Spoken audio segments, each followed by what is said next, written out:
नमस्कार दोस्तों, स्वागत है आप सभी का हमारे YouTube चैनल आलोक ज्ञान गंगा में। मित्रों, आज मैं आपको एक पारिवारिक कहानी सुनाने जा रहा हूँ जिसका नाम है अनपढ़ बहू। इससे पहले कि आप हमारी कहानी में खो जाएं, अगर आप हमारे चैनल पर पहली बार विजिट कर रहे हैं तो कृपया चैनल को सब्सक्राइब कर लें, बेल आइकन को प्रेस कर लें ताकि इस तरीके की हर रोज़ जो कहानियाँ मैं लेकर के आता हूँ उसका नोटिफिकेशन सबसे पहले आप तक पहुँचे, ताकि आप उस कहानी को देख पाएँ। तो चलिए देर ना करते हुए कहानी को शुरू करते हैं। मुझे कुछ भी नहीं पता पापा, आज आपको आना ही होगा मेरे स्कूल। हर बार आपका बहाना नहीं चलने वाला है। मेरे सभी फ्रेंड के पेरेंट्स स्कूल आते हैं और आप हो कि आपको अपने बच्चों के लिए जरा सा भी वक्त नहीं है। अगर आप आज मेरे स्कूल नहीं आए तो मैं कल से स्कूल आना बंद कर दूंगी। खाने की टेबल पर बैठी 14 साल की जूही ने अपने पिता कपिल से कहा। कपिल ने कहा कि मेरी लाडो, तुझे तो पता है कि तेरे पापा को ऑफिस भी जाना होता है और घर के भी कुछ जरूरी काम होते हैं जो सिर्फ मुझे ही करने होते हैं, इसलिए मैं वक्त नहीं निकाल पाता हूँ। पर तेरी मम्मी है ना, उनको बोल दे तू, वो चली जाएंगी तेरे स्कूल। जूही ने कहा कि पापा, आपको पता है ना कि मैं एक इंग्लिश मीडियम स्कूल में पढ़ती हूँ और माँ को इंग्लिश की ई बोलनी भी नहीं आती।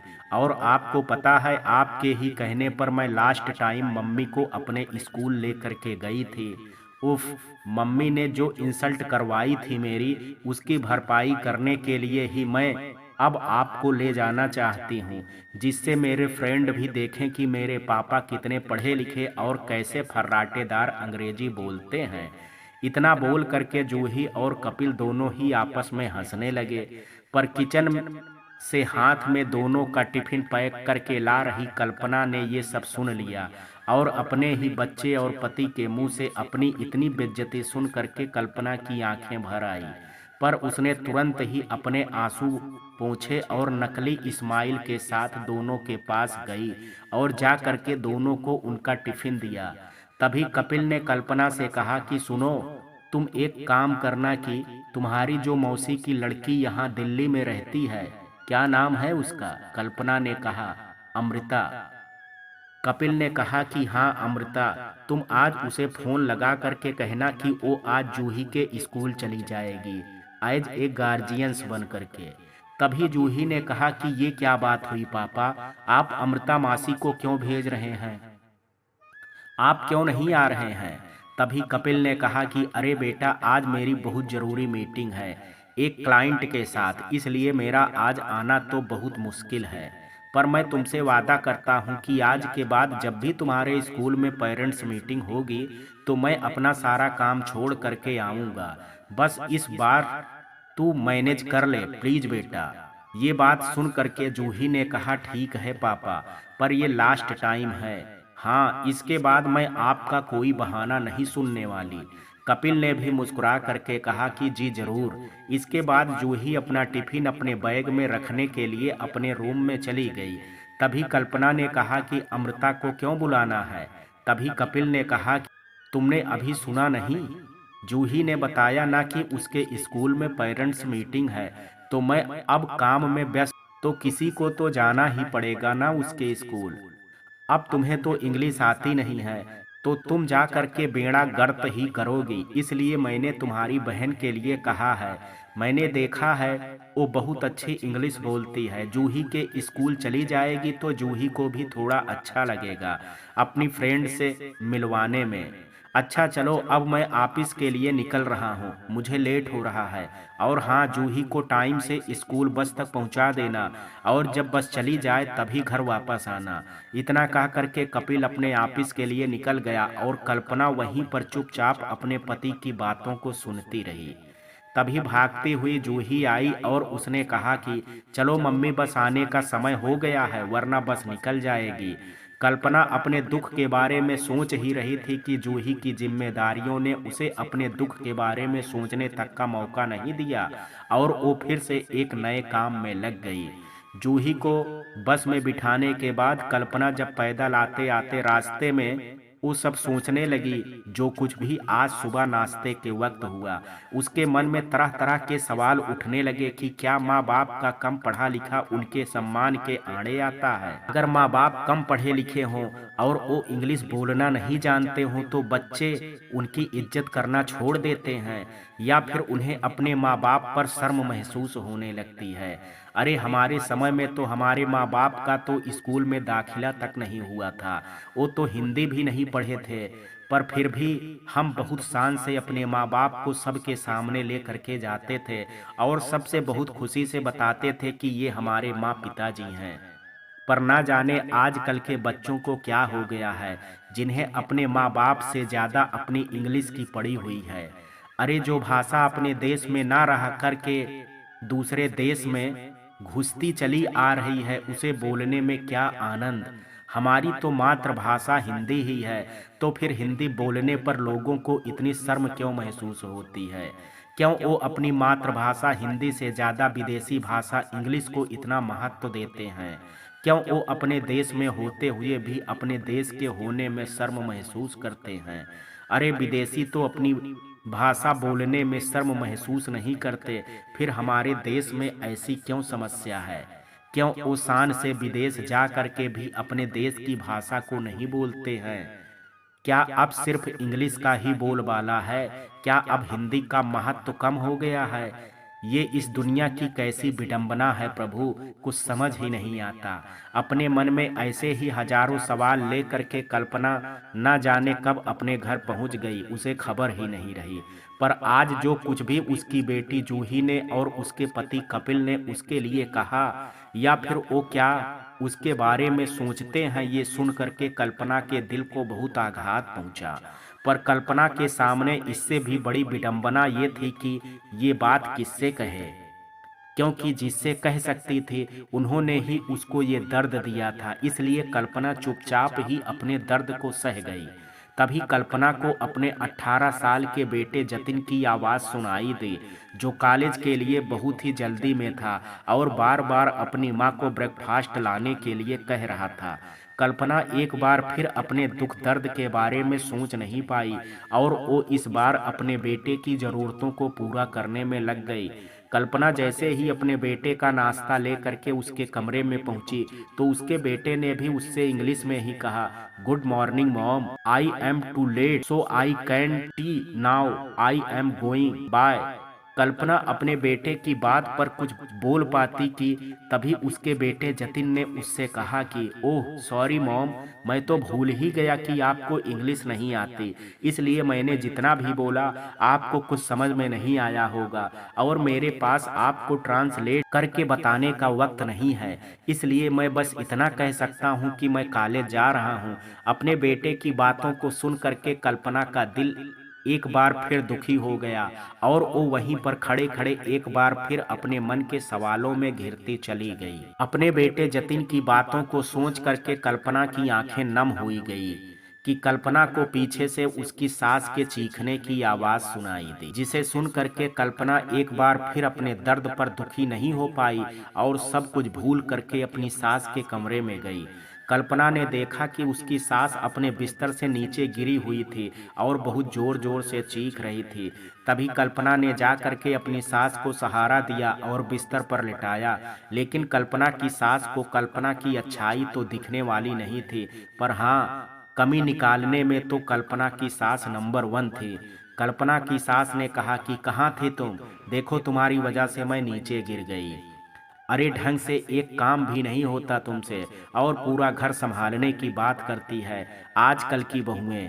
अरे हमारे जमाने में तो इस उम्र में हम पहाड़ तोड़ लिया करते थे, पर तुम जैसी बहुएं घर परिवार नहीं संभाल सकती, क्योंकि तुम लोग तो नाजुक कली हो, थोड़ा सा भी काम कर दोगी तो टूट जाओगी।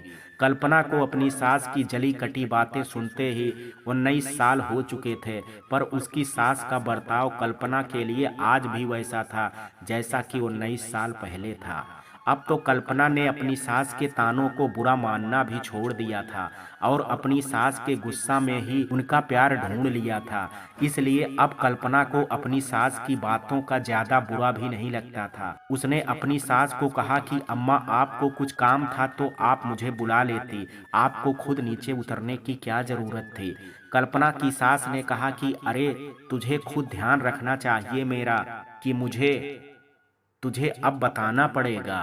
अरे, तुम मेरी सास हो या मैं तुम्हारी। कल्पना ने कहा कि अम्मा, मैंने तो जिस दिन से इस घर में कदम रखा है तब से मैंने आपको सास नहीं बल्कि माँ ही माना है, और शायद अपनी माँ से भी ज्यादा आपकी सेवा की है।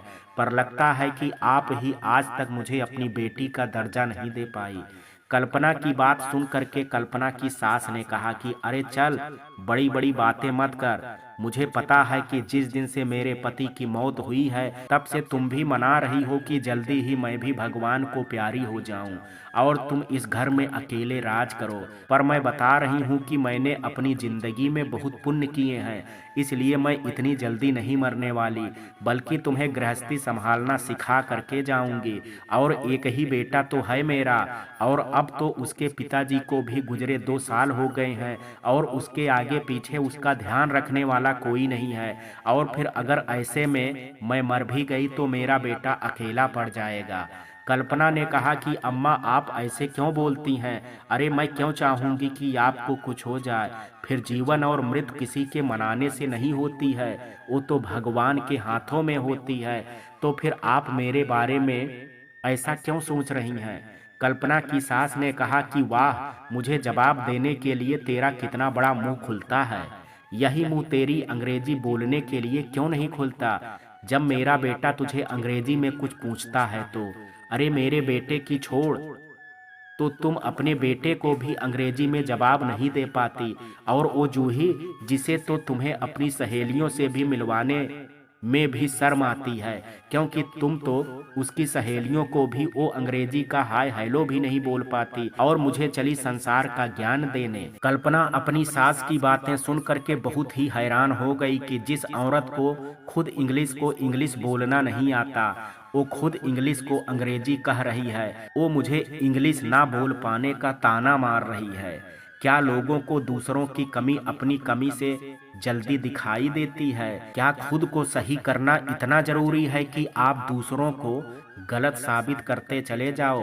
अपने मन के सवालों को अपने मन में ही रखते हुए कल्पना वहां से चली गई, पर अपने साथ हो रहे इस बर्ताव को देख करके वो बहुत हैरान थी कि सिर्फ एक भाषा उसे अपनों के सामने इतना नीचे कैसे गिरा सकती है। अरे, पैदा होते ही एक बच्चे को पहले माँ बोलना सिखाते हैं, इंग्लिश में ऐसे मदर तो नहीं सिखाते हैं। फिर आज जन्म देने वाली माँ ही कैसे अपने जन्मे बच्चों के लिए एक शर्मिंदगी का कारण बन सकती है? शायद बदलती दुनिया ने माँ शब्द के मायने भी बदल दिए, तभी तो लोग आजकल माँ को माँ नहीं, मॉम, मम्मा, मम्मी और भी ना जाने क्या क्या बोलते हैं, पर जो बोलना चाहिए वो बस नहीं बोलते। कल्पना अपने मन के उठते सवालों की ज्वाला को बुझा करके अपने रोज के कामों में लग गई। अब तो कल्पना ने सबकी बातों का बुरा मानना भी छोड़ दिया था, क्योंकि ये सब कुछ उसके साथ एक लंबे समय से होता आ रहा था। इसलिए उसने अब सबकी बातों को दिल पर लगाना भी छोड़ दिया था।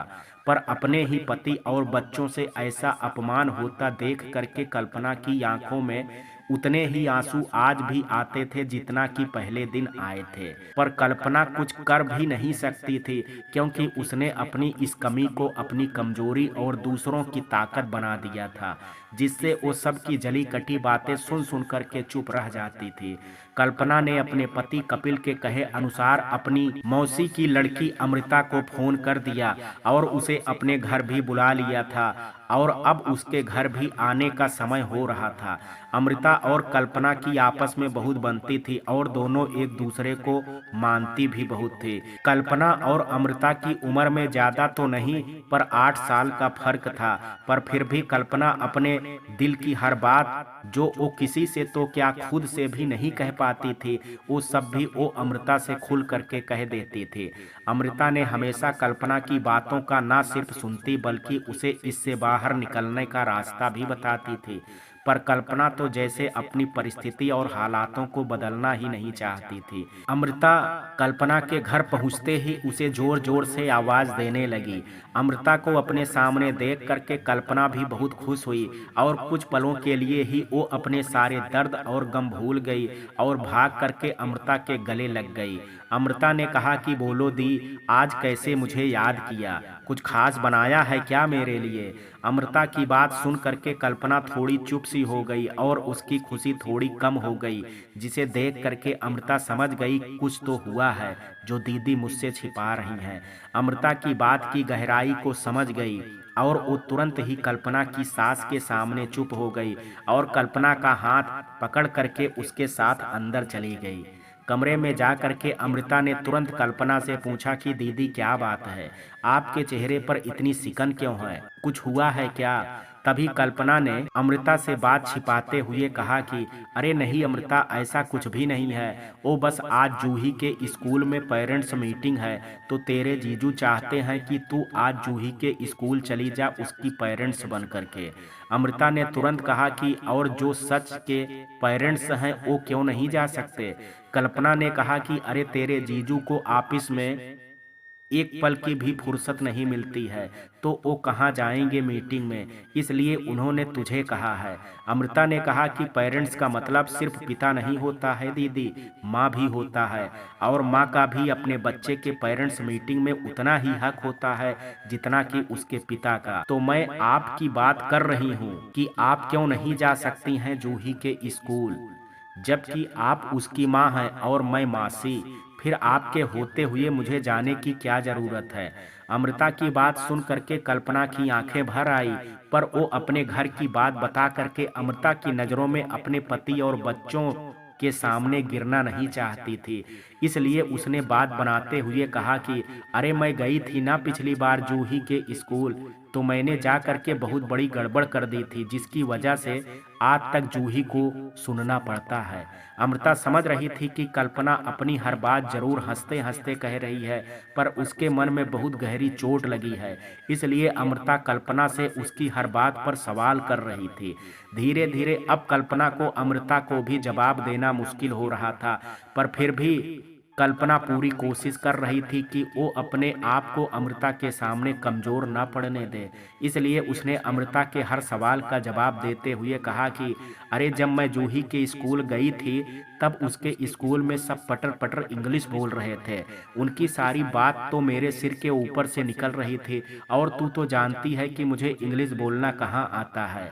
और उनको देख करके मेरा भी मन हुआ तो मैं भी अपनी टूटी फूटी इंग्लिश बोलने लगी और इस चक्कर में बेचारी मेरी बेटी को सबके सामने शर्मिंदगी उठानी पड़ी कि उसकी माँ को इंग्लिश में बात करना भी नहीं आता है।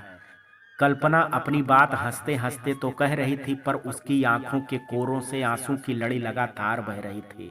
पर कल्पना थी कि किसी न किसी बहाने से उन्हें छिपाने की कोशिश कर रही थी। पर अमृता भी कल्पना को बहुत अच्छे से जानती थी और उसने तुरंत कल्पना से कहा कि दीदी, इंग्लिश सिर्फ एक माध्यम है लोगों से बात करने का, कोई बहुत बड़ा पुरस्कार नहीं है जो आपको नहीं मिला तो आपकी वो छोटी सी बेटी जो अपने ही उम्र की सहेलियों के सामने उसे शर्मिंदा होना पड़ा। अरे आप भी दीदी कैसी बातें कर रही हैं, जूही तो कर ही रही है गलती अपनी माँ के इंग्लिश ना बोल पाने पर, लेकिन आप खुद भी अपने आप को शर्मिंदा कर रही हैं ये सब बोल करके। अरे ऐसा जरूरी नहीं है कि जिसके बच्चे इंग्लिश बोलना जानते हो उनके में बाप को भी इंग्लिश आती हो। अरे ये तो वक्त वक्त की बात है, पहले के जमाने में इंग्लिश का इतना फैशन नहीं था, इसलिए पहले उसका इतना महत्व नहीं था, पर बदलते जमाने के साथ आज लोग इंग्लिश को ज़्यादा महत्व दे रहे हैं, इसलिए आज के बच्चों को इंग्लिश पढ़ाई जा रही है। इसमें किसी के माँ बाप का इंग्लिश से क्या लेना देना है? और दीदी, अगर आपकी बेटी इतने महंगे स्कूल जा करके इतना छोटा सा भी ज्ञान नहीं सीख पा रही है तो फिर उसके इतनी साल की पढ़ाई का कोई मतलब नहीं है। जो लड़की स्कूल में पढ़ करके भी अपने माँ बाप की इज्जत ना कर सके, उसे तो फिर अपनी पढ़ाई छोड़ ही देनी चाहिए। अमृता की बात सुन करके कल्पना अब अपने अंदर के दर्द को और अधिक देर तक रोक नहीं पाई और उसने तुरंत अमृता से कहा कि गलती किसी एक से होती है तो उसे गलत कहा जाता है, पर जब सारा परिवार ही उस गलती को मिल करके किसी एक इंसान के साथ करे तो वो एक इंसान सही हो करके भी सबकी नज़रों में गलत बन जाता है। अमृता ने कहा कि आप कहना क्या चाहती हैं दीदी? कल्पना ने कहा छोड़ जाने दे, ये सब तो मेरे घर में रोज ही होता है, तू इसमें मत पड़। अमृता ने भी जिद पकड़ ली और कल्पना से कहा कि नहीं दीदी, अब बात आपके जुबान तक आ ही गई है तो मुझे सब बताओ, जो कुछ भी आज हुआ है या फिर जो कुछ भी आज तक होता आया है आपके साथ, आखिर ऐसा क्या हो रहा है इस घर में आपके साथ जो एक माँ को इंग्लिश ना बोल पाने पर इतनी शर्मिंदगी उठानी पड़ रही है। अमृता की बातें सुन करके कल्पना की आंखों से आंसू बिना रुके एक के बाद एक गिरने लगे। कल्पना को ऐसे रोता देख करके अमृता बहुत घबरा गई और उसने कल्पना के आंसू पोंछ करके कहा कि जो भी बात है दीदी, आप बिना किसी संकोच के मुझसे कह सकती हैं। अमृता की बात सुन करके अब कल्पना ने भी अपनी बात कहना शुरू किया और कहा कि बच्चों की गलती तब होती है अमृता, जब माँ बाप अपने बच्चों को सही शिक्षा दें और उसके बाद भी बच्चे अपने माँ बाप की बात को अनसुना करके गलत रास्ते पर चल पड़ें। लेकिन जब एक पिता ही अपने बच्चों को गलत रास्ते पर चलने की शिक्षा दे रहा है, तब भी कसूर क्या बच्चों का ही है या फिर उस पिता का या फिर एक पति का जिसने खुद अपनी पत्नी की कभी इज्जत नहीं की और अब बच्चों की भी अपनी माँ की बेइज्जती करने की शिक्षा दे रहा है। तू नहीं जानती अमृता, तू उस वक्त बहुत छोटी थी जब मेरी पढ़ाई मेरे ही पिता ने रुकवा दी और मुझे घर के काम में लगा दिया। मैं भी कॉलेज जाना चाहती थी, पढ़ लिख करके बहुत कुछ तो नहीं पर कुछ तो ऐसा जरूर करना चाहती थी जिससे मैं अपना खुद का एक नाम बना सकूं।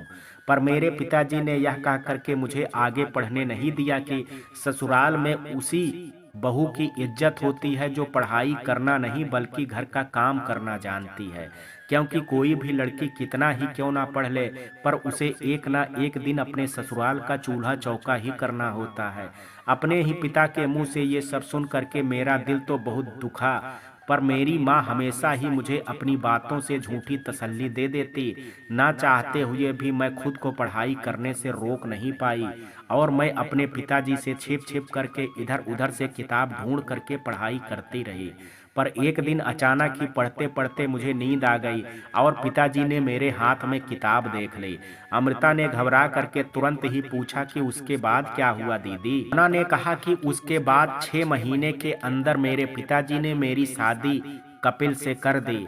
कपिल उस समय अपनी पढ़ाई के लिए विदेश गए हुए थे और वो भी ये शादी नहीं करना चाहते थे, पर पुरानी ख्यालों के लोगों ने उभरती हुई नई पीढ़ी और नई सोच को जन्म लेने से पहले ही अपने रीत रिवाजों के नीचे कुचल दिया और हम दोनों का एक दूसरे के मर्जी के खिलाफ ब्याह करा दिया। शादी के बाद मैंने कपिल के ही घर को अपना घर मान लिया और उनके माँ बाप को अपने माँ बाप, पर शायद ये मानना एक तरफा था क्योंकि मुझे कभी भी इस घर के लोगों के दिलों में अपने लिए प्यार नहीं दिखा और फिर धीरे धीरे इज्जत भी दिखना बंद हो गई। कपिल ने अपनी पढ़ाई विदेश में पूरी की थी तो वो बहुत ही अच्छे इंग्लिश बोल लेते थे और मेरे से तो हमेशा ही इंग्लिश में बात करते थे। मैंने 12वीं तक की पढ़ाई की थी, वो भी गांव के स्कूल से, तो टूटी फूटी मुझे भी इंग्लिश आ जाती थी, पर कपिल जैसी फर्राटेदार इंग्लिश, इसके लिए तो मैं 100 जन्म भी लूं तो भी ना बोल पाऊं। धीरे धीरे वक्त बीता और फिर कपिल को मुझसे एक के बाद एक खामियां दिखने लगी और मैंने उनको अपने पिताजी से भी कई बार झगड़ते हुए सुना कि उनके पिताजी ने आखिर क्यों एक अनपढ़ लड़की को अपने बेटे के लिए चुना, जबकि वो ये बात अच्छे से जानते थे कि उनका बेटा विदेश में पढ़ाई कर रहा है। लेकिन उनके पिताजी ने हमेशा ही यही जवाब दिया कि एक लड़की एक अच्छी पत्नी और एक अच्छी बहू तभी बनती है जब उसके अंदर घर और पति को संभालने का गुण होता है, जो कि इंग्लिश बोलने से नहीं बल्कि अच्छी नीयत और सोच से आता है।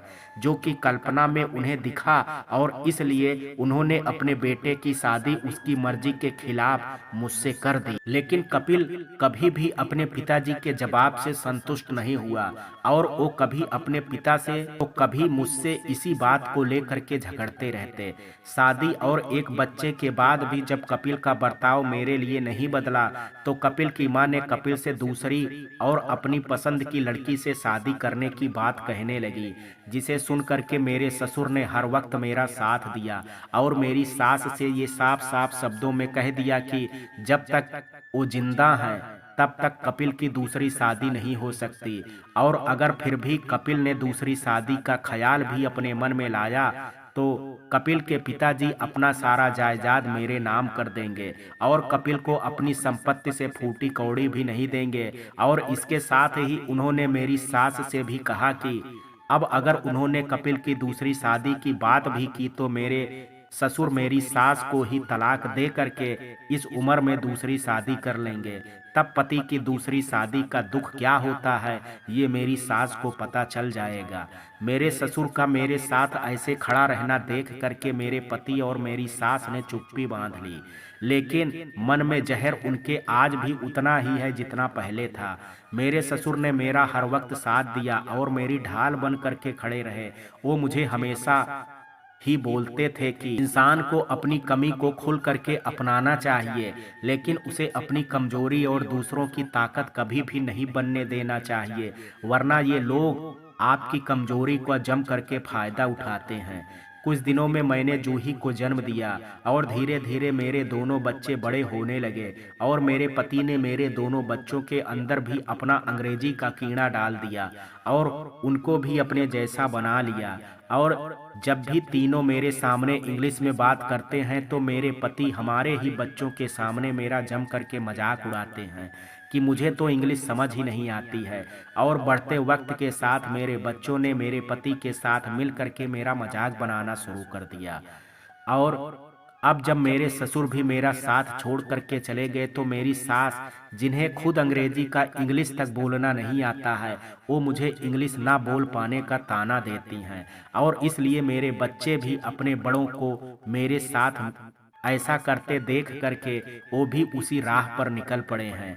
अमृता ने तुरंत कहा कि दीदी, अगर घर के बड़े गलत हों या फिर वो कुछ गलत कर रहे हों तो ये जरूरी नहीं है कि बच्चे भी वैसा करें।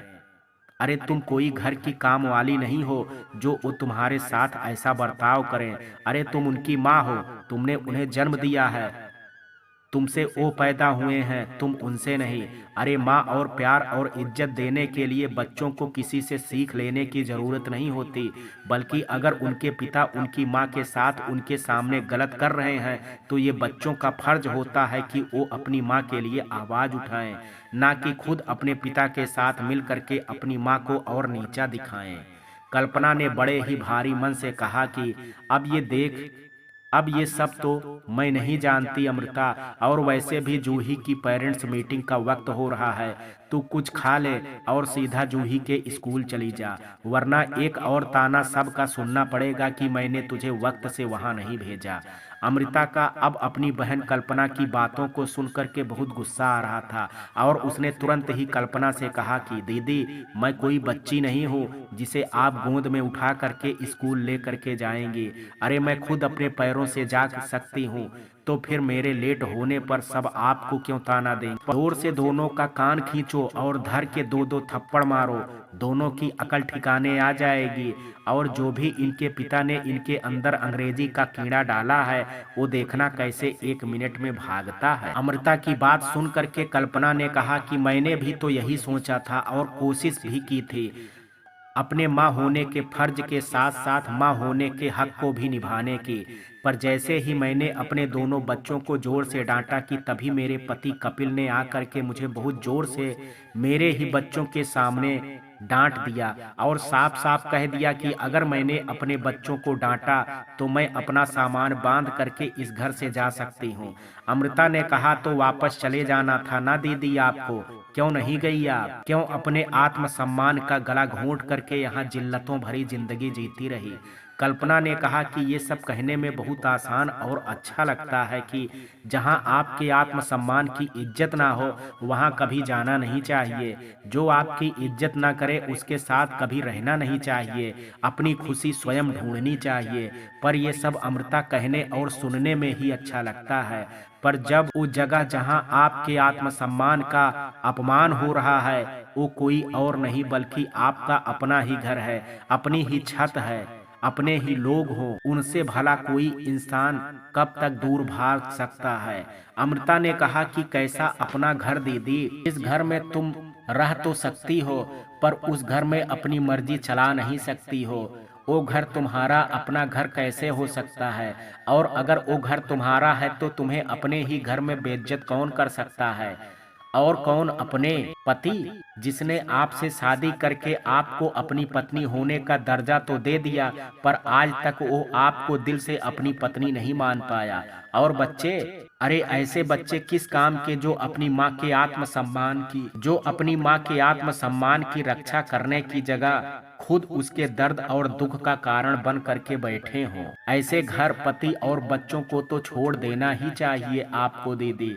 कल्पना ने कहा कि काश इतना ही आसान होता करना जितना कि तुमने एक पल में सब कह डाला तो सिर्फ मेरी ही नहीं बल्कि मेरे जैसी ना जाने कितनी ही कल्पना की जिंदगी संवर गई होती। अमृता ने कहा कि तो अभी भी हो सकती है दीदी, बस आपको अपने लिए एक कदम उठाने की जरूरत है बस। कल्पना ने कहा कि तुम अभी नहीं समझोगी अमृता, जब एक पत्नी और एक माँ बनोगी तब समझ में आएगा कि एक औरत कितना त्याग करके अपनी गृहस्थी चलाती है। अमृता ने कहा कि इसलिए तो मैंने आज तक शादी नहीं की, क्योंकि मुझे कोई ऐसा लड़का मिला ही नहीं जो मेरी तरह सोचता हो, इसलिए मैं अपने पैरों पर खड़ी हूँ और अपना कमा खा रही हूँ। मजाल है किसी की जो मुझसे ऊंची आवाज में बात भी कर ले। कल्पना ने कहा कि जब कोई चीज हमारे पास नहीं होती है ना अमृता, तब हमें उसकी कीमत या फिर उसका मोह नहीं होता। लेकिन जब कोई रिश्ता, कोई इंसान हमारी जिंदगी का सिर्फ हिस्सा ही नहीं बल्कि खुद हमारी जिंदगी जीने की वजह बन जाता है, तो फिर इस मोह से खुद को निकाल पाना बहुत मुश्किल होता है। और एक पत्नी तो फिर भी अपने आत्मसम्मान के लिए अपने पति को छोड़ दे, पर जब एक पत्नी एक माँ बन जाती है तो अपने से पहले अपनी औलाद के बारे में सोचती है, भले ही वो चाहे औलाद अपनी माँ का दर्द समझे या खुद उसके दर्द की वजह बन जाए। अमृता के किसी भी बात की कल्पना पर कोई असर नहीं हो रहा था। वो समझ चुकी जब तक इंसान की अंतरात्मा उसे नहीं झकझोरेगी तब तक इंसान अपने साथ हो रहे अत्याचार के लिए आवाज नहीं उठाएगा। और यही हाल कल्पना का था।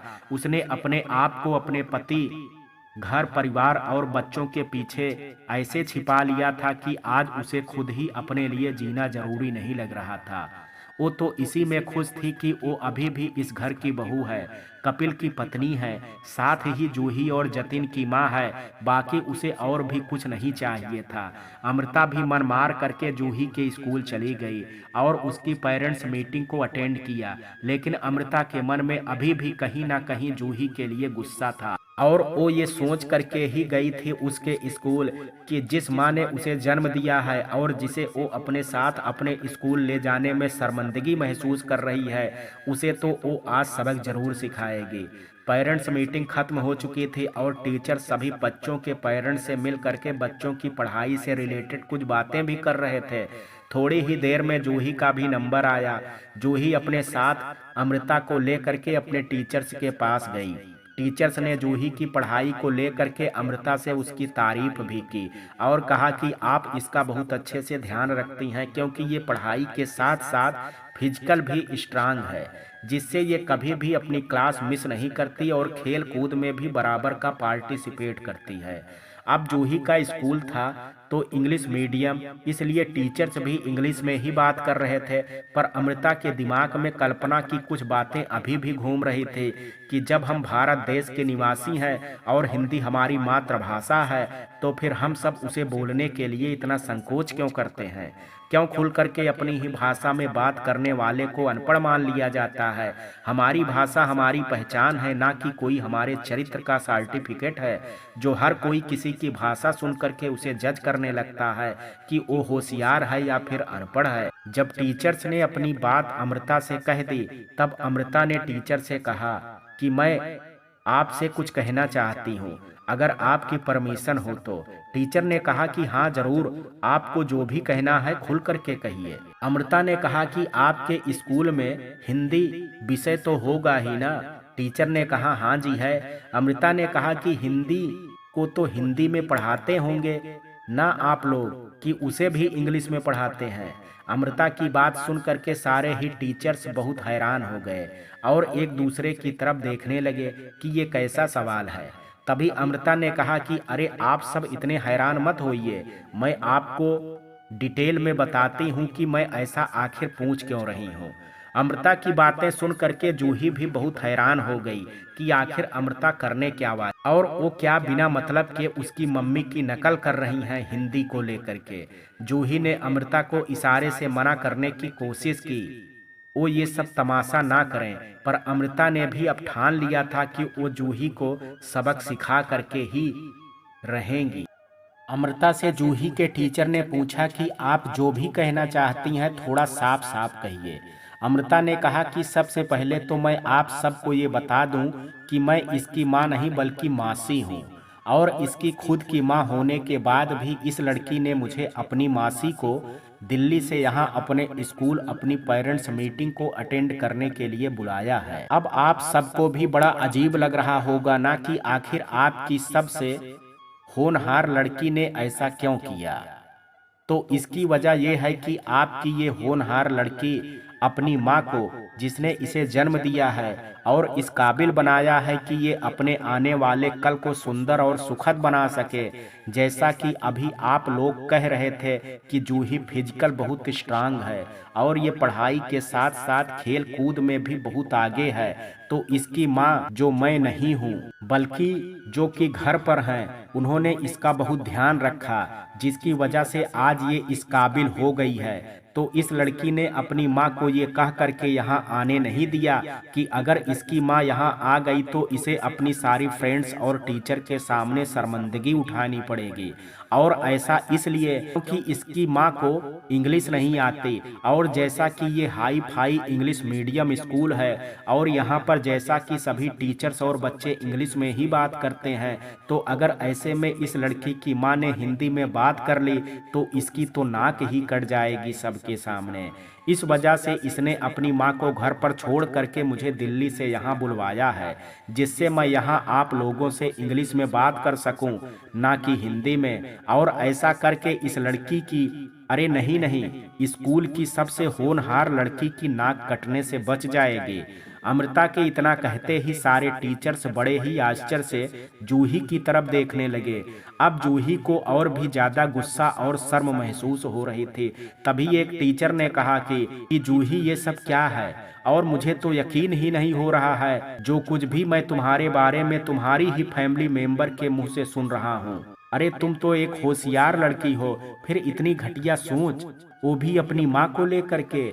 I am very disappointed. फिर टीचर ने अमृता से कहा कि हमें माफ करिएगा, हमें इसके बारे में कोई जानकारी नहीं थी, पर हमारे स्कूल में ऐसा कोई नियम नहीं है कि यहाँ पर सिर्फ इंग्लिश ही बोली जाए। हाँ, क्लास के वक्त सभी टीचर और स्टूडेंट के ये रूल होते हैं, पर उनके पेरेंट्स को ऐसा कोई भी रूल फॉलो करने की ज़रूरत नहीं है। वो अपनी सुविधा के अनुसार हिंदी या इंग्लिश किसी भी भाषा में बात कर सकते हैं, और हम पूरी तरह से उन्हें कोऑपरेट भी करते हैं। और जो कुछ भी जूही ने अपनी माँ के साथ किया है उसे सुन करके बहुत बुरा लगा हमें, इसलिए हम सभी की तरह से आज से जूही के लिए भी सख्त आदेश है कि वो अब अपने हर पेरेंट्स मीटिंग में अपनी माँ को ही लेकर के आए। टीचर्स के इतना बोलते ही जूही का चेहरा और आंखें गुस्से से लाल हो गई और वो सिर्फ यस सर कह करके वहां से चली गई। टीचर्स की बातें सुन करके अमृता को भी अब तसल्ली हुई कि उसने कहीं ना कहीं अपनी दीदी कल्पना को आज सम्मान और न्याय दिलाया है, जूही के जाने के बाद अमृता भी जूही के पीछे पीछे गई। क्लास के बाहर आते ही अमृता ने जूही से पूछा कि तुम वहां से ऐसे क्यों चली आई।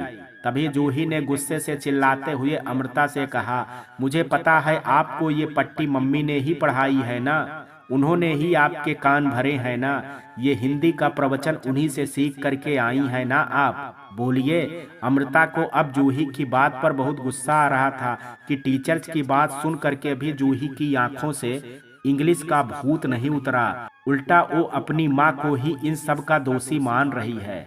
अमृता ने कहा कि तुम पागल हो गई हो क्या, तुम जिसके बारे में ऐसी बातें कर रही हो वो तुम्हारी दुश्मन नहीं बल्कि तुम्हारी सगी माँ है, और कोई भी औलाद अपनी माँ के बारे में ऐसा कैसे बोल सकता है। अरे तुमने सुना नहीं तुम्हारे टीचर्स ने क्या कहा है अभी अभी कि बच्चे के माँ बाप किस भाषा में बात करते हैं इससे उन्हें कोई फर्क नहीं पड़ता। तभी जूही ने कहा कि पर मुझे पड़ता है, क्योंकि मेरी माँ को इंग्लिश बोलना नहीं आता है और मुझे आती है। अरे आज के ज़माने में कौन हिंदी में बात करता है, आप बताओ, क्या आप जहाँ जॉब करती हो वहाँ क्या सब हिंदी में काम होता है? क्या वहाँ पर जो भी आप काम कंप्यूटर में बैठ करके काम करती हैं, चाहे वो मेल हो या फिर कोई भी ज़रूरी डॉक्यूमेंट्स हो, वो सब क्या हिंदी में लिख करके आते हैं? क्या आप अपने फ्रेंड्स को हिंदी में शुभ प्रभात या शुभ रात्रि लिख करके भेजती हैं? और आप जब गुस्सा होती हैं तो सबसे पहले जो शब्द निकलते हैं आपके मुंह से वो क्या इंग्लिश के नहीं होते हैं? जूही के सवाल सुन करके अमृता चुप हो गई, क्योंकि उसके पास जूही के सवाल का कोई जवाब नहीं था। तभी जूही ने कहा कि मैं आपको बताती हूँ कि इन सभी सवालों का जवाब है सिर्फ इंग्लिश। अरे इंग्लिश को मैंने इम्पोर्टेंस नहीं दी है बल्कि इस समाज ने दी है, खुद इस देश ने दी है। तभी तो आज सरकारी स्कूल से ज़्यादा प्राइवेट स्कूल हैं और सभी इंग्लिश मीडियम हैं। अरे जब खुद इस देश के लोग इंग्लिश के पीछे भाग रहे हैं तो हम भी इसी देश में ही रहते हैं, तो फिर हम कैसे इन सब से दूर रह सकते हैं। और आप मानो या ना मानो, आज भी लोग भले ही हिंदी में बात करते हों, पर अगर उन्हें भी इंग्लिश बोलते बने तो भी पहला शब्द किसी को देख करके हाय या हेलो ही करेंगे, नमस्कार या प्रणाम नहीं। इसलिए अब आप मम्मी की तरह भाषण देना बंद करिए और यहाँ से चली जाइए। मेरा मूड बहुत खराब है, मैं कुछ देर अकेले रहना चाहती हूँ।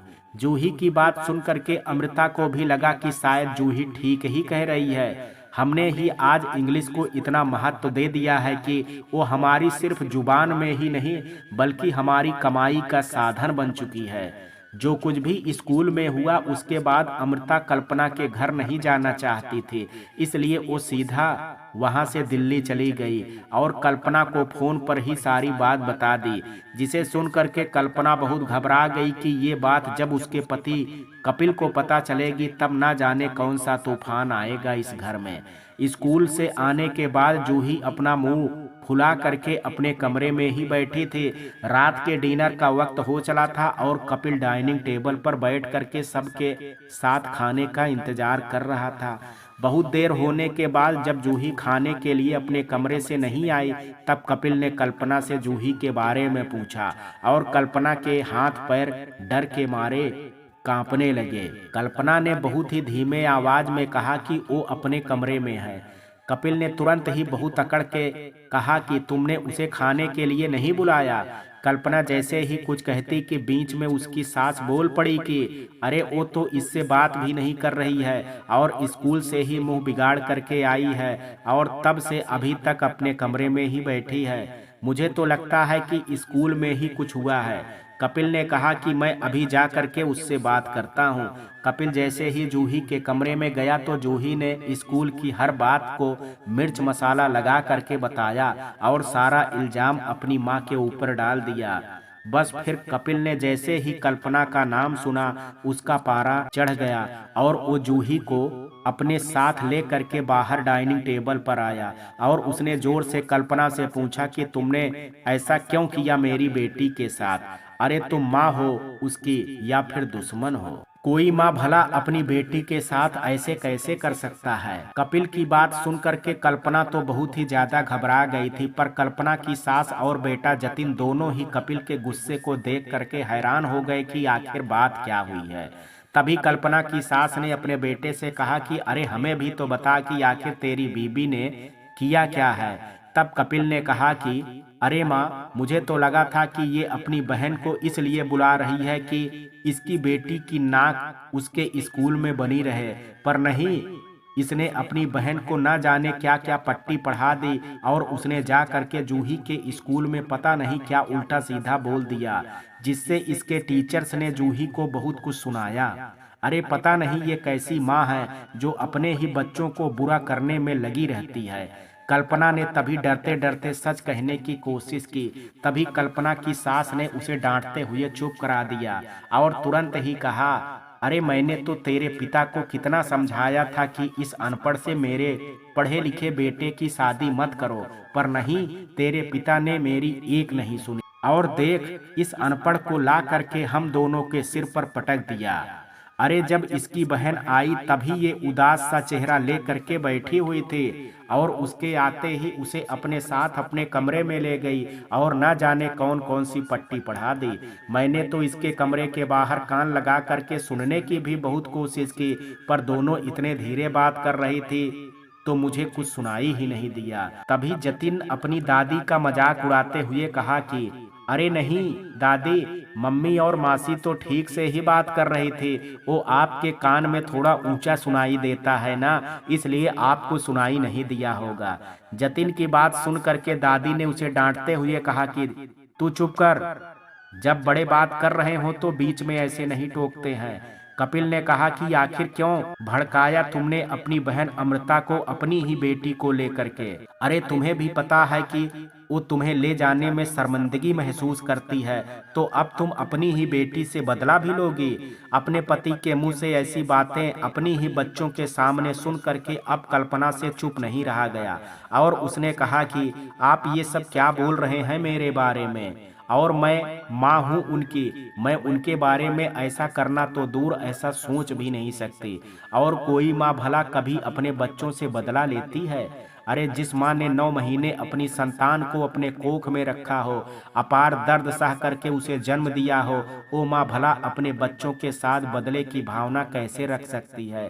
अरे अमृता ने जो कुछ भी स्कूल में कहा उसके बारे में मुझे कुछ भी नहीं पता कि उसने ऐसा क्यों कहा, और मैं आपसे हाथ जोड़ करके विनती करती हूँ कि आपको जो भी कहना है मुझे कहिए, पर मेरे बच्चों के मन में मेरे लिए नफरत तो मत पैदा कर। अरे वैसे भी वो मेरी इज्जत नहीं करते हैं, और अब आपके ऐसा बोलने पर वो मुझसे प्यार करना भी छोड़ देंगे तो मैं तो जीते जी मर जाऊंगी। कल्पना की बात सुन करके कल्पना की सास ने तुरंत कहा, देखा बेटा, अब ये तुझे धमकी भी दे रही है। अब ये जिसकी कमाई खाती है, जिसके घर पर रह रही है, अब उसे ही ये आंखें दिखा रही है। देख ले बेटा, मैं तुझे अभी भी समझा रही हूँ कि अभी भी वक्त है, इसकी लगाम को संभाल ले, वरना एक दिन ये तुझे भी इस घर से निकाल देगी।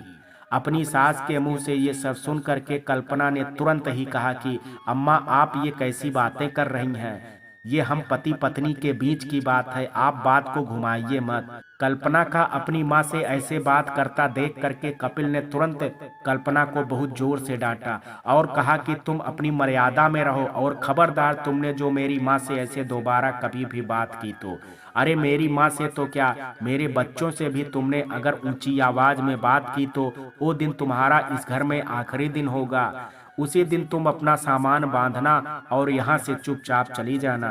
कल्पना की सास ने कल्पना को ताना मारते हुए कहा कि अच्छा, और ये महारानी जाएंगी कहाँ।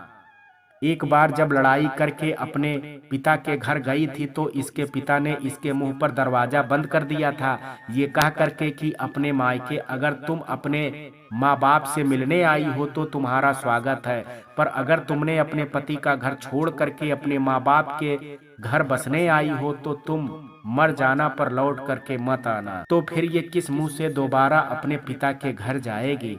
और फिर अनपढ़ भी तो है, तेरी तरह कहाँ इसे अंग्रेजी में पटर पटर बात करना आता है कि किसी प्राइवेट कंपनी में जा करके ये नौकरी भी कर ले, और सरकारी के लिए तो अब इसकी उम्र भी नहीं रही। तभी जतिन ने कहा कि लेकिन दादी, अभी भी मम्मी एक काम कर सकती हैं जिसके लिए उन्हें इंग्लिश में बात करने की भी जरूरत नहीं है। कल्पना की सास ने कहा कि ऐसा कौन सा काम है। जतिन ने अपनी माँ का मजाक उड़ाते हुए कहा कि साफ सफाई का। और ये सुन करके कल्पना की सास, पति और बच्चे सभी जोर जोर से हंसने लगे। अपनों से अपना ही इतना बुरी तरह से मजाक उड़ता हुआ देख करके कल्पना का दिल छलनी हो गया और वो वहां से रोते हुए किचन में चली गई और मुंह दबा करके जोर जोर से रोने लगी। उसे यकीन ही नहीं हो रहा था कि उसके बच्चे, उसका पति, उसकी सास, जिसके लिए उसने अपनी जिंदगी के 19 साल सेवा करके गुजार दिए, वो लोग उसे इतना गया गुजरा समझते हैं। अपनों से मिली इस चोट से आज कल्पना को अपने ससुर की बहुत याद आ रही थी, क्योंकि जब भी कल्पना का कोई मजाक उड़ाता था तब उसके ससुर उसकी ढाल बनकर के खड़े हो जाते थे, पर अब वो भी उसकी ढाल के लिए नहीं थे। सब खाना खा करके अपने अपने कमरे में जा करके सो चुके थे, पर कल्पना अभी भी किचन के कोने में बैठ करके अपने आंसुओं को पोंछ रही थी और बार बार खुद को ही समझा रही थी कि सब कुछ ठीक हो जाएगा। लेकिन ये बात उसका दिल भी जानता था कि अगर गलत होने का उसी वक्त नहीं रोका जाए तो वो फिर आगे बढ़ता ही जाता है, रुकता नहीं है। किचन का सारा काम खत्म करके कल्पना बिना कुछ खाए जा करके अपने कमरे में लेट गई और सोचते सोचते सो गई। सुबह होते ही कल्पना का सबके उठने से पहले उठ करके अपनी रोज की भाग दौड़ चालू हो गई। पिछली रात क्या हुआ ये सब भूल करके कल्पना हर बार एक नई उमंग के साथ सुबह उठती और अपने काम में लग जाती।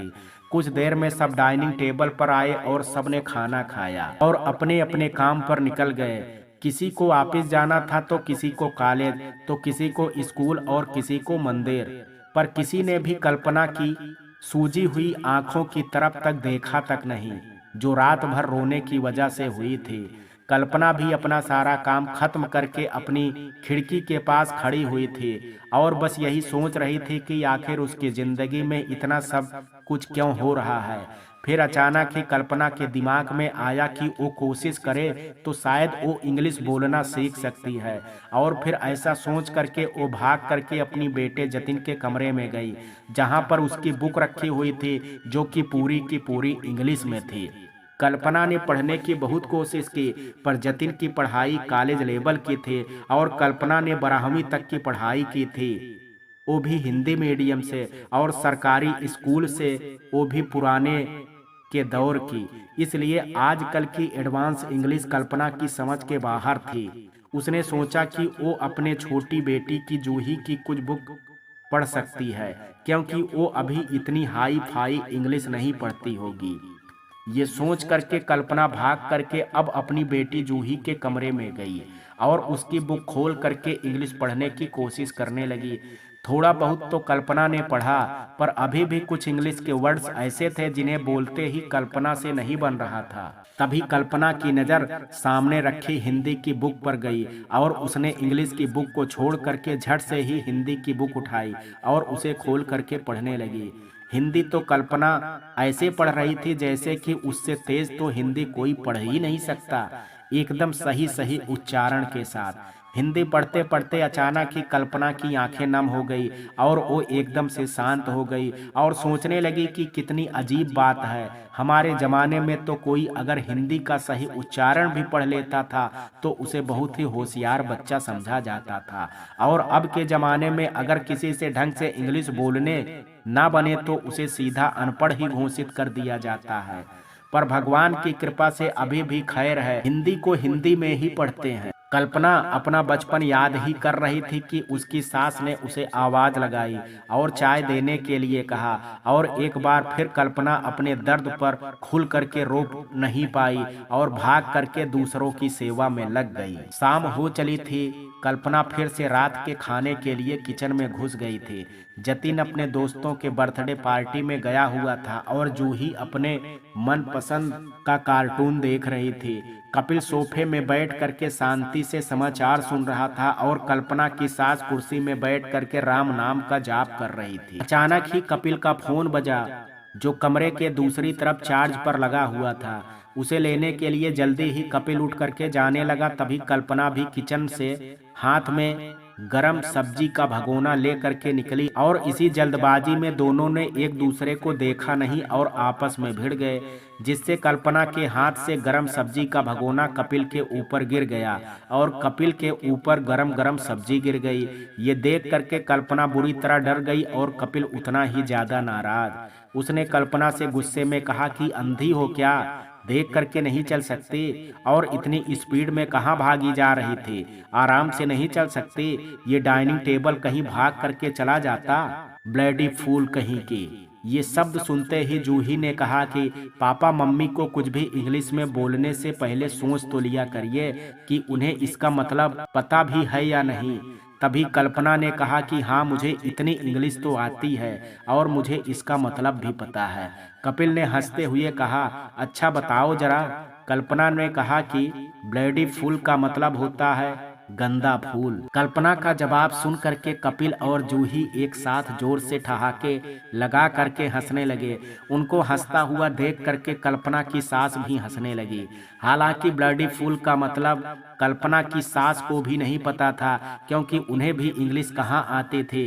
पर कल्पना को नीचा दिखाने के लिए वो भी इस रेस का हिस्सा बन गई थी।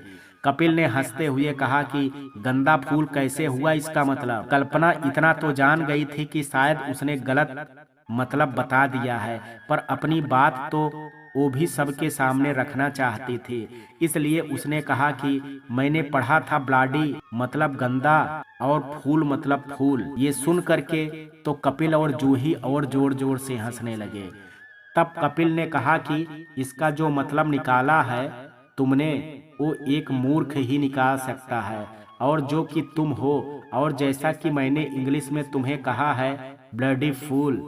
और हंसते हुए वहां से अपना फोन लेने चला गया और जूही वापस से अपना कार्टून देखने लगी। कल्पना को एक बार फिर अपनों द्वारा बहुत आघात पहुंचा था और वो चुपचाप किचन में जा करके फिर से रोने लगी और खुद को उसने 2 से 3 थप्पड़ मारे और खुद से ही कहने लगी कि जब इंग्लिश नहीं बनती तो नहीं बनती ना, क्या जरूरत थी मुझे वहां पर 30 मार खा बनने की।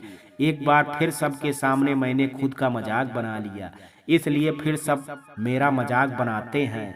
मैं हुई ब्लडी फूल, अनपढ़ गंवार मूर्ख। अंदर किचन में बैठ करके कल्पना खुद को कोसने लगी जो भी उसके साथ हुआ था उसके लिए। और बाहर कुर्सी में बैठी कल्पना की सास मन ही मन सोचने लगी कि चलो अच्छा हुआ, इस कल्पना के चक्कर में मुझे भी ब्लडी फूल का मतलब पता चल गया, वरना मेरे बेटे और उसके बच्चों का कोई भरोसा नहीं है। ये कब मुझ पर चिढ़ पड़े और मेरा भी कल्पना की तरह हाल कर दें। क्योंकि जो पति अपनी पत्नी को और जो बच्चे अपनी सगी माँ को नीचा दिखाने में पीछे नहीं हटते हैं, वो तो मुझे 1 मिनट में ही धूल चटा देंगे। और फिर ये कल्पना भी इनके साथ मजे ले करके मेरा मजाक उड़ाएगी, जैसा कि मैं इसके साथ करती हूँ। हे भगवान, तूने ये क्या आफत बनाई है? अरे सिर्फ अंग्रेजों के बारे में ही सोच करके ये अंग्रेजी बनानी थी ना। अब हम बूढ़े इंसान क्या करें जिसे ये भाषा बोलनी तो दूर समझ में भी नहीं आती है। भागते वक्त के साथ कल्पना की जिंदगी भी बहुत रफ्तार से भाग रही थी, पर कल्पना आज भी 19 साल पहले जैसे ही अपनी जिंदगी में थमी हुई थी। लेकिन आज कल्पना बहुत खुश थी, क्योंकि आज कल्पना के बेटे जतिन का जन्मदिन था। और बच्चों के जन्मदिन में तो सबसे ज्यादा एक माँ ही खुश होती है, क्योंकि आज के ही दिन वो अपनी कोख से अपने अंश को जन्म देती है। कल्पना हर बीती रात की बात को भूल करके हर सुबह एक नई उम्मीद और खुशी के साथ उठती थी। और आज तो फिर उसके बेटे का जन्मदिन था, पर क्या कल्पना की ये खुशी उसके बेटे जतिन को दिखाई देगी, या फिर वो भी अपने पिता और बहन की तरह अपनी माँ के दुख का कारण बनेगा? कल्पना आज जल्दी ही उठ करके अपना सारा काम खत्म करके मंदिर में भगवान को प्रसाद चढ़ा करके सभी को बड़े प्रेम और खुशी से प्रसाद बांट करके सभी गरीबों को थोड़ा बहुत दान करके घर वापस लौटने लगी कि तभी कल्पना को अचानक से पीछे पंडित जी ने आवाज दी। कल्पना तुरंत पंडित जी के पास गई। तब पंडित जी ने कहा कि तुम्हारा बेटा तुम्हारे साथ नहीं आया भगवान से आशीर्वाद लेने? आज तो उसकी जिंदगी का सबसे बड़ा दिन है। आज तो उसे भगवान के पास आना ही चाहिए। और जो दान पुण्य तुम कर रही हो, ये अगर तुम अपने बेटे से करवाती तो ज्यादा अच्छा होता। पंडित की बात सुन करके कल्पना एकदम से खामोश हो गई। वो सोच ही नहीं पा रही थी कि अब वो ही अपने बेटे के जन्मदिन पर उसके बारे में सच कैसे बताए। पर कुछ तो जवाब कल्पना को तो देना ही था। इसलिए कल्पना ने बात को संभालते हुए कहा कि वो क्या है ना पंडित जी, कल रात भर उसके जन्मदिन पर उसे फोन आते रहे उसके दोस्तों के, तो वो अच्छे से सो नहीं पाया। और फिर मंदिर तो सुबह ही आना होता, इसलिए वो नहीं आ पाया। पंडित जी ने कहा कि बेटा, मंदिर तो शाम को भी आ सकता है, ऐसा कोई जरूरी नहीं है कि आप सुबह ही आओ। भगवान की भक्ति एक भक्त कभी भी कर सकता है, इसके लिए कोई वक्त नहीं होता है। कल्पना ने फिर बात संभालते हुए कुछ कहने की कोशिश की, तो मंदिर में ही खड़ी एक औरत ने कहा कि हाँ, आप सही कह रहे हैं, पर आप तो जानते हैं पंडित जी कि आजकल के बच्चे कहाँ अब पुराने रीति रिवाज को मानते हैं। आजकल सब मॉडर्न हो गए हैं ना, तो आजकल के बच्चे ये शाम को अपने दोस्तों के साथ रेस्टोरेंट जा करके पार्टी करना, केक काटना, नाचना गाना, ये सब ही करते हैं। उन्हें गरीबों को दान देने के लिए 10 रुपए नहीं होते, पर हाँ, 400 रुपए का केक मुंह से लगा करके पैसा बर्बाद करने के लिए पैसे जरूर होते हैं। उस औरत की बात सुन करके कल्पना वहां से चुपचाप चली गई और पूरे रास्ते सोचती रही कि जो बात मैं अपने बेटे के बारे में नहीं कह पाई, वो बात उस अनजान औरत ने कह दिया। कल्पना ये सब सोचते सोचते अपने घर पहुंच गई और उसने देखा कि जतिन कहीं रेडी हो करके बाहर जा रहा है। तभी कल्पना ने अपने बेटे को जन्मदिन विश करते हुए कहा कि जन्मदिन की ढेर सारी बधाई मेरे बेटे, तुम्हें जन्मदिन मुबारक हो। जिस पर जतिन ने तुरंत अपनी माँ से कहा कि क्या माँ, आप हर बार वही घिसा पिटा जन्मदिन विश कर देती हैं, थोड़ा तो अलग बोलो ना यार, आप तो पूरा मूड ही खराब कर देती हैं। अपने बेटे जतिन की बात सुन करके कल्पना की आंखें नम तो हुई, पर कल्पना ने अपने बच्चे के जन्मदिन के मौके पर एक आंसू भी गिराना सही नहीं समझा। तभी कल्पना की सास वहां पर आई और उसने एक सांस में अपने पोते को जन्मदिन विश करते हुए कहा कि many many happy returns of the day my grandson. ये सुन करके जतिन, कपिल और जूही साथ ही कल्पना भी हैरान हो गई कि जिस औरत को इंग्लिश शब्द ढंग से बोलना नहीं आता, उसने इतना बड़ा सेंटेंस कैसे बोल दिया। पर जो भी हो, अपनी दादी के मुंह से ये सुन करके जतिन खुशी से उठा और अपने जतिन खुशी से झूम उठा और उसने तुरंत अपनी दादी को गले से लगा लिया और कहा, ये हुई ना बात दादी, एक तरफ जहां मेरी मम्मी ने मेरा मूड खराब कर दिया, वहीं आपने इतने अच्छे से विश करके मुझे बहुत ही ज्यादा खुश कर दिया। अब तो मैं आपको भी अपने बर्थडे पार्टी में लेकर के जाऊंगा, क्योंकि अब आप वहां जाने लायक हैं। जतिन की बात सुन करके कल्पना ने तुरंत ही कहा कि तू अपने जन्मदिन की पार्टी बाहर मना रहा है। तब जतिन ने कहा कि हाँ मम्मी, मैं और मेरे सारे फ्रेंड्स बाहर जा रहे हैं पार्टी करने, जिस पर अब पापा जूही के साथ दादी भी जाएंगी मेरी पार्टी में। कल्पना ने तुरंत कहा, जब सब जा रहे हैं तो मैं क्यों नहीं, तू मुझे कैसे ले जाने के लिए ना बोल सकता है, मैं तेरी माँ हूँ। तभी जतिन ने कहा कि यही तो प्रॉब्लम है मम्मी, कि आप मेरी माँ हैं और आपको ही इंग्लिश बोलना नहीं आता है। कोई रिश्तेदारी होती तो कोई इतना ध्यान भी नहीं देता आपकी इंग्लिश पर आप मेरी माँ हैं और आपको पता है मेरे पूरे कॉलेज में मैं अपने इंग्लिश के लिए फेमस हूँ, पर मेरी ही माँ इंग्लिश में बात नहीं कर पाती। ये बात जब मेरे दोस्तों को पता चलेगी तो सोचिए मेरी कितनी इंसल्ट होगी सबके सामने। इसलिए आप यहाँ पर ही रहिए, अपना काम करिए, हम सब पार्टी करके आते हैं। और इतना कह करके जतिन वहां से चला गया और फिर कपिल अपने ऑफिस और जूही अपने स्कूल। कल्पना अपने बेटे की बात सुन करके हक्की बक्की रह गई कि कोई औलाद अपनी माँ के साथ ऐसा कैसे कर सकता है। क्या उसके लिए अपनी इज्जत ज्यादा प्यारी है अपनी माँ की खुशी से। जब एक औलाद पैदा होती है तब एक माँ ही उसे बोलना सिखाती है, जिससे उसकी औलाद सारी दुनिया के सामने अपनी बात कह सके, ना कि इस दिन के लिए सिखाती है कि वही औलाद अपनी माँ का दिल छलनी कर दे। कल्पना जितनी ही सुबह से खुश थी, जतिन के बर्ताव के बाद उतनी ही दुखी हो गई और वो चुपचाप जा करके किचन में अपने काम में लग गई। इधर सोफे में बैठी कल्पना की सास मन ही मन बहुत खुश हो रही थी कि अच्छा हुआ कि कल मैंने जा करके अपनी सहेली की पोती से ये इंग्लिश के कुछ शब्द सीख लिए थे और रात भर इसे रट्टा मार लिया था, वरना ये जतिन तो मुझे भी आज 4 बातें सुना देता सबके सामने, जैसे आज उसने अपनी माँ के बारे में कहा। आखिरी बार भी मैंने इसको कल्पना की ही तरह जन्मदिन विश किया था तो इसने 4 बातें सुनाई थी। साथ में मुझे अपनी पार्टी में भी ले करके नहीं गया था, इसलिए इस बार मैंने पूरी तैयारी की थी और आज शाम को अब मैं पार्टी पर जाऊंगी और ये कल्पना बस किचन में रोटी बनाती रह जाएगी।